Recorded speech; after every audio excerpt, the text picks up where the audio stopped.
ಸಾರಿಗೆ ಮುಷ್ಕರದ ಎಫೆಕ್ಟ್ ಈಗಾಗಲೇ KSRTCಯ ಬಸ್ ನಿಲ್ದಾಣಕ್ಕೆ ತಟ್ಟಿರುವಂಥದ್ದು. ಬೆಳಗಿನಿಂದಲೇ ಇಲ್ಲಿ ಓಡಾಡಬೇಕಾಗಿದ್ದಂತಹ KSRTC ಬಸ್ಸುಗಳು ಯಾವ ಕೂಡ ಸಂಚಾರವನ್ನು ಮಾಡ್ತಿಲ್ಲ. ಆ ನಿಟ್ಟಿನಲ್ಲಿ ಖಾಸಗಿ ಬಸ್ಸುಗಳು KSRTC ಬಸ್ ನಿಲ್ದಾಣಕ್ಕೆ ಆಗಮಿಸಿರುವಂಥದ್ದು. ಸದ್ಯ ನಾನೀಗ ದೃಶ್ಯದಲ್ಲಿ ತೋರಿಸ್ತಾ ಇದ್ದೀನಿ. ಒಂದೋ ಎರಡೋ KSRTC ಬಸ್ಸುಗಳು ಮೆಜೆಸ್ಟಿಕ್ನ ಬಸ್ ನಿಲ್ದಾಣದಲ್ಲಿ ಬಿಟ್ಟರೆ ಇನ್ನೆಲ್ಲವೂ ಕೂಡ ಉಳಿದಂತೆ ಖಾಸಗಿ ಬಸ್ಸುಗಳೇ ಪ್ರಯಾಣಿಕರಿಗೆ ಸೇವೆಯನ್ನು ಕೊಡ್ತಾ ಇರುವಂಥದ್ದು. ದೃಶ್ಯದಲ್ಲಿ ನೋಡ್ತಾ ಇದ್ದೀರಾ, ಸಾಮಾನ್ಯವಾಗಿ ಸಾಕಷ್ಟು ಬಸ್ಗಳು ಮೆಜೆಸ್ಟಿಕ್ನತ್ತ ಬಂದಿದೆ. ಬೆಳಗ್ಗಿನಿಂದಲೇ KSRTC ಬಸ್ಸುಗಳಿಲ್ಲ. ಹಾಗಾಗಿ ಪ್ರಯಾಣಿಕರೆಲ್ಲರೂ ಕೂಡ ಖಾಸಗಿ ಬಸ್ಸುಗಳ ಮೂಲಕವಾಗಿ ತಮ್ಮ ತಮ್ಮ ಊರುಗಳಿಗೆ ಹೋಗ್ಲಿಕ್ಕೆ ಮುಂದಾಗಿದ್ದಾರೆ. ಇದೇ ಮೊದಲ ಬಾರಿಗೆ ಇಂಥದ್ದೊಂದು ಚಿತ್ರಣ ನಿಮಗೆ ಕಾಣಿಸ್ತಿದೆ ಅಂತಲೇ ಹೇಳ್ಬೋದು. ಕಾರಣ ಏನು ಅಂತ ಹೇಳಿದ್ರೆ, ಈ ಒಂದು ಮೆಜೆಸ್ಟಿಕ್ ಬಸ್ ನಿಲ್ದಾಣದಲ್ಲಿ KSRTC ಬಸ್ಗಳು ನೂರಾರು ಸಂಖ್ಯೆಯಲ್ಲಿ ನಿಂತಿರ್ತಿದ್ವು. ಇದಕ್ಕೆ ಪ್ರಯಾಣಿಕರು ಕೂಡ ಸಂಚಾರವನ್ನು ಮಾಡ್ತಿದ್ರು. ಆದರೆ ಇವತ್ತು ಮುಷ್ಕರ ಇರುವಂತಹ ಹಿನ್ನೆಲೆಯಲ್ಲಿ ಪ್ರಯಾಣಿಕರಿದ್ದಾರೆ, ಆದರೆ ಬಸ್ಗಳಿಲ್ಲ. ಕಂಡಕ್ಟರು ಡ್ರೈವರ್ಗಳು ಯಾರು ಕೂಡ ಇದು ಮಾಡ್ಲಿಕ್ಕೆ ಮುಂದಾಗಿಲ್ಲ. ಈ ವಿಚಾರಕ್ಕೆ ಸಂಬಂಧಪಟ್ಟಂತೆ ಮ್ಯಾಕ್ಸಿ ಕ್ಯಾಬ್ ಸಂಘದ ಸಂಸ್ಥಾಪಕರು, ಕರ್ನಾಟಕ ರಾಜ್ಯ ಪ್ರವಾಸೋದ್ಯಮ ಖಾಸಗಿ ಸಾರಿಗೆ ವಾಹನಗಳ ಮಾಲೀಕರ ಸಂಘದ ಭೈರವ ಸಿದ್ದರಾಮಯ್ಯ ಅವರು ಕೂಡ ನಮ್ಮ ಜೊತೆಲಿದ್ದಾರೆ. ನಾನು ಅವ್ರನ್ನೇ ಮಾತಾಡಿಸ್ತೀನಿ. ಸರ್, ಇವತ್ತು ಎಷ್ಟು ಬಸ್ಸುಗಳನ್ನು ರಸ್ತೆಗೆ ಇಳಿಸಿದ್ದೀರಾ? ನಾಳೆಯಿಂದ ಎಷ್ಟು ಬಸ್ಸುಗಳನ್ನು ರಸ್ತೆಗೆ ಇಳಿಸ್ತೀರಾ? ಇವತ್ತು ಬಸ್ಸು ಪೂರ್ಣವಾಗಿ ಸುಮಾರು 5,000 to 5,500 ವಾಹನಗಳು ಇಳಿಬೇಕಾಗಿತ್ತು. ನಿನ್ನೆ ಏನು ಉಚ್ಚ ನ್ಯಾಯಾಲಯ ಒಂದು ಆದೇಶ ತಡವಾಗಿರ್ತಕ್ಕಂಥದ್ದು ಕೆಲವರಿಗೆ ಬೇರೆ ಅರ್ಥ ಆಯಿತು. ಗಾಡಿ ಓಡಲ್ಲ, ಏನು ಮಾಡೋದು ಅಂತ. ತಕ್ಷಣ ನಾವು ಬಂದ ತಕ್ಷಣ ರಾತ್ರಿ ಕೂಡ ಎಲ್ಲರಿಗೂ ಮೆಸೇಜ್ಗಳು ಕೊಟ್ಟು ಇವತ್ತು ಸುಮಾರು ಮಿನಿ ಕ್ಯಾಬ್ ಮತ್ತು ಮ್ಯಾಕ್ಸಿ ಕ್ಯಾಬ್ ಮತ್ತು ಟೆಂಪೋ ಟ್ರಾವೆಲರ್ಗಳು ಎಲ್ಲ ಗಾಡಿಗಳು ಆಯಾ ರಾಜ್ಯದಲ್ಲಿ, ಅಂದರೆ ನಮ್ಮ ರಾಜ್ಯದಲ್ಲಿ ಕರ್ನಾಟಕದಲ್ಲಿ ಬೀದರ್ ಆಗ್ಬೋದು, ಬಿಜಾಪುರ ಆಗ್ಬೋದು, ಬೆಳಗಾಂ ಆಗ್ಬೋದು, ಹುಬ್ಬಳ್ಳಿ ಆಗ್ಬೋದು, ಚಿತ್ರದುರ್ಗ, ಮೈಸೂರು, ಮಂಡ್ಯ ಎಲ್ಲ ಕಡೆ ಸುಮಾರು 3,500 to 4,000 ಗಾಡಿ ಓಡಿದೆ. ನಾಳೆಯಿಂದ ಇದು ಇನ್ನೂ ಹೆಚ್ಚಾಗಿ ಓಡುತ್ತೆ. ಈಗ ರಾಜ್ಯ ಸರ್ಕಾರ ಖಾಸಗಿ ಬಸ್ಸು, ಖಾಸಗಿ ವಾಹನ ಮಾಲೀಕರ ಕೆಲವೊಂದಷ್ಟು ಬೇಡಿಕೆಗಳನ್ನು ಈಡೇರಿಸ್ತೀವಿ ಎಂದಿದ್ರು. ಯಾವ್ಯಾವ ಬೇಡಿಕೆಗಳನ್ನು ಈಡೇರಿಸಿದ್ದಾರೆ ಅಂತ?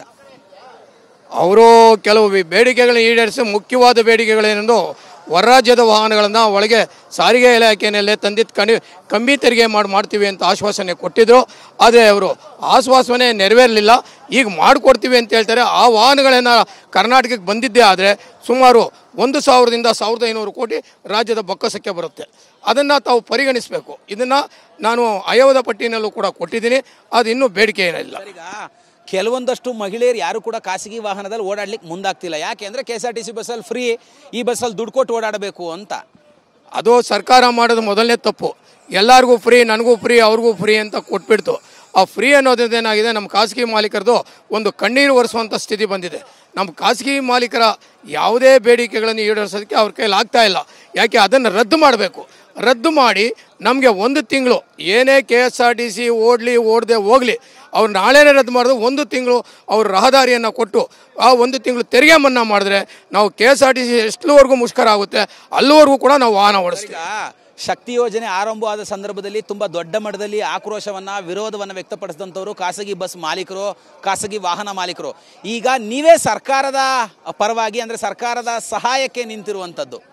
ಕಾರಣ ಏನು ಅಂದರೆ, ಸಹಾಯಕ್ಕೆ ನಿಲ್ಲಬೇಕಾದ ಸಂದರ್ಭ ನಾವೇನು ಅಂದರೆ ನಮ್ಮ ರಹದಾರಿನಲ್ಲಿ ಏನೇ ಪ್ರಯಾಣಿಕರಿಗೆ ಒಂದು ಸೌಲಭ್ಯ ಸಿಗಲಿ, ಪ್ರಯಾಣಿಕರು ಖಾಸಗಿ ಮಾಲೀಕರಿಗೂ ಶಾಪ ಹಾಕಬಾರ್ದು. ಆ ಶಾಪ ಹಾಕಿದ್ರೆ ನಮಗೆ ತಗೊಳುತ್ತೆ. ಪ್ರಯಾಣಿಕರ ಸೇವೆಗೆ ರಾಜ್ಯ ಸರ್ಕಾರ ಅಲ್ಲ, ನಾವು ಪ್ರಯಾಣಿಕರ ಸೇವೆಗೆ ನಾವು ಯಾವಾಗಲೂ ಸಿದ್ಧ ಇರ್ತೀವಿ. ಖಾಸಗಿ ಮಾಲೀಕರು ಪ್ರಯಾಣಿಕ ಸೇವೆಗೆ ಇರೋದು ಅಂತ ಈ ಸಮಯದಲ್ಲಿ ನಾನು ಹೇಳ್ತಾ ಇದ್ದೀನಿ. ಈಗ ಸಾಕಷ್ಟು ಜನ ಪ್ರಯಾಣಿಕರದೊಂದು ಆರೋಪ ಇದೆ. ಹಾಸನಕ್ಕೆ ನಾರ್ಮಲ್ ಕೆಂಪು ಬಸ್ನಲ್ಲಿ 250 to 280 ರೂಪಾಯಿ ತೆಗೆದುಕೊಳ್ತಾರೆ. TTಯಲ್ಲಿ 400 ರೂಪಾಯಿ ತೆಗೆದುಕೊಳ್ತಿದ್ದಾರೆ. ಮಿನಿ ಬಸ್ನಲ್ಲಿ 350 ರೂಪಾಯಿ ತೆಗೆದುಕೊಳ್ತಿದ್ದಾರೆ ಅಂತ. ಆ ಸಂದರ್ಭದಲ್ಲಿ ನಿಮ್ಮ ಖಾಸಗಿ ವಾಹನ ಮಾಲೀಕರನ್ನ ಮಾತಾಡಿಸಿದ್ರೆ ಅವ್ರು ಹೇಳ್ತಿರುವಂಥದ್ದು, ಸರ್ ನಮಗೆ ಟ್ಯಾಕ್ಸ್ ಜಾಸ್ತಿ, ಇಷ್ಟೊಂದು ಟ್ಯಾಕ್ಸ್ ಹಣವನ್ನು ಕಟ್ಕೊಂಡು ನಾವು ಹಾಸನಕ್ಕೆ KSRTC ದರದ ರೀತಿಯಲ್ಲಿ ಕರ್ಕೊಂಡು ಹೋಗ್ಲಿಕ್ಕೆ ಆಗೋದಿಲ್ಲ ಅಂತ. ಅದು ಏನಾಗಿದೆ ಅಂತಂದರೆ, ಈ ಕಡೆಯಿಂದ ಅವರು 350 to 400 ರೂಪಾಯಿ ತಗೊಂಡು ವಾಸ್ತವಿಕವಾಗಿ ನಾವು ಹೆಚ್ಚಿಗೆ ತೊಗೊಳ್ಳಲ್ಲ ಅಂತ ಹೇಳಿದ್ದು. ಟೆಂಪೋ ಟ್ರಾವೆಲಲ್ಲಿ 12 ಜನ ಓಡೋದ್ರಿಂದ 1248 4,800 ರೂಪಾಯಿನೇ ಆಗೋದು. ಆ ಕಡೆಯಿಂದ ಖಾಲಿ ಬರಬೇಕಾದ್ರೆ ಜನ ಬಂದು ಇಲ್ದರೆ ಬರಲ್ಲ. ಆದ್ದರಿಂದ ಅದು ಕಮ್ಮಿ ಆಗುತ್ತೆ. ಒಂದು ಏನು ನಮ್ಮ ಬಸ್ನಲ್ಲಿ ಇವತ್ತಿಂದ 52,730 ರೂಪಾಯಿ ಕಾಂಟ್ರಾಕ್ಟ್ ಗ್ಯಾರೇಜ್ ಇದೆ. ಒಂದು ಮಿನಿ ಬಸ್ಗಳು 33,000 ಇದೆ. ಆದ್ದರಿಂದ ತೆರಿಗೆ ಕಮ್ಮಿ ಮಾಡುತ್ತಲಿ. ಈ ತೆರಿಗೆಯಿಂದ ಒಂದು ಸ್ವಲ್ಪ ಈ ಸಮಯದಲ್ಲಾರು ಖಾಸಗಿ ಮಾಲೀಕರಿಂದ ಪ್ರಯಾಣಿಕರ ಸೇವೆ ಆಗಲಿ ಅನ್ನೋದ್ರಿಂದ ಯಾವುದು ಅಡೆತಡೆ ಇಲ್ಲದೆ ನಾವು ಗಾಡಿ ಇದು ಮಾಡ್ತೇವೆ. ಸರ್, ಈಗ ಸಾರಿಗೆ ಇಲಾಖೆ ನಿಮ್ಮಿಂದ ಎಷ್ಟು ಬಸ್ಗಳನ್ನು ಕೇಳಿತ್ತು, ನೀವು ಎಷ್ಟು ಬಸ್ಗಳನ್ನು ಕೊಟ್ಟಿದ್ದೀರಿ, ಇನ್ನೊಂದಷ್ಟು ಬಾಕಿ ಯಾವಾಗ ಕೊಡ್ತೀರಾ ಅಂತ? ಸುಮಾರು ಅವ್ರು ಕೇಳ್ತಾ ಇದ್ರೆ ನನ್ನ ಸಹೋದ್ಯೋಗಿ ನಟರಾಜ್ ಶರ್ಮಾ ಅವರು 6 ವರ್ಷದ ಗಾಡಿ ಕೊಡ್ತೀವಿ ಅಂತ ಹೇಳಿದರು. ಆ ಪ್ರಕಾರವಾಗಿ ನಾವು ಎಲ್ಲರಿಗೂ ಮನವಿ ಮಾಡಿದ್ದೀವಿ. ಹೆಚ್ಚು ಕಡಿಮೆ ನಾವು 3,500 4,000 5,000 ಗಾಡಿಗಳನ್ನು ಕೊಡ್ತೀವಿ, ಕಮ್ಮಿ ಅಂತೂ ಇರಲ್ಲ. ಆಮೇಲೆ ಮತ್ತೊಂದು ವಿಷಯ, ಸಿಲಿಂಡರ್ ವೆಹಿಕಲ್ಗಳನ್ನ ನಾವು ಎತ್ತಲ್ಲ. ಸಿಲಿಂಡರ್ ವೆಹಿಕಲ್ ಎತ್ತಿರೋದೇ ಕಾರಣ ಏನು ಅಂದರೆ, ಅದೆಲ್ಲರೂ ಅಪಘಾತ ಆದರೆ ಆ ಸಮಯದಲ್ಲಿ KSRTC ಆಗಲಿ ಸರ್ಕಾರ ಆಗಲಿ ಅವ್ರಿಗೆ ಯಾವುದೇ ಪರಿಹಾರ ಕೊಡಲ್ಲ. ಅದು ಸಿಲಿಂಡರ್ ವೆಹಿಕಲ್ ನಾವು ಎತ್ತಲ್ಲ. ಈಗ ಅವರು ಆಶ್ವಾಸನೆ ಕೊಟ್ಟಿದ್ದಾರೆ, 1 ತಿಂಗಳು ರಹದಾರಿ ಕೊಡ್ತೀವಿ, ನೀವು ಓಡಿಸಿ ಅಂತ ಹೇಳ್ತಾರೆ, ತೆರಿಗೆನೂ ಕಮ್ಮಿ ಮಾಡ್ತೀವಿ ಅಂತ ನಮ್ಮ ಸಾರಿಗೆ ಸಚಿವರು ಹೇಳಿದ್ದಾರೆ. ಈ ಆಶ್ವಾಸನೆ ಮೇಲೆ ನಾವು ವಾಹನವನ್ನು ಓಡಿಸ್ತಾ ಇದ್ದೀವಿ. Thank you. ಅಂದರೆ ಇವಿಷ್ಟು ಕೂಡ ಭೈರವ ಸಿದ್ದರಾಮಯ್ಯನವರ ಮಾತು. ಕ್ಯಾಮ್ರಾ ಪರ್ಸನ್ ಮುತ್ತು ಜೊತೆ ಕಿರಣ್ ಸೂರ್ಯ, TV9 ಬೆಂಗಳೂರು.